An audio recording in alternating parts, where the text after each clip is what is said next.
We are focused on Germany, and particularly working with Alternative for Deutschland.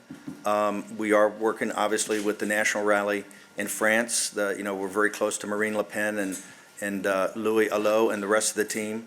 That is, I think are terrific. It's the center of the universe because of really the rise of Salvini and what Salvini means for Europe and what he means really as a political figure in the world, particularly with people like Captain Bolsonaro being newly elected, which I think he modeled a lot of his campaign on Salvini's.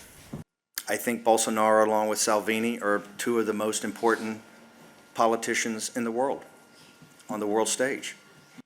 And particularly people like the League and National Rally, they're much more sophisticated even than political parties in America.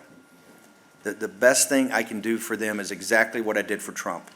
And the key thing I did for Trump is just tell him when he was 10, 12, 14 points down, you can win this.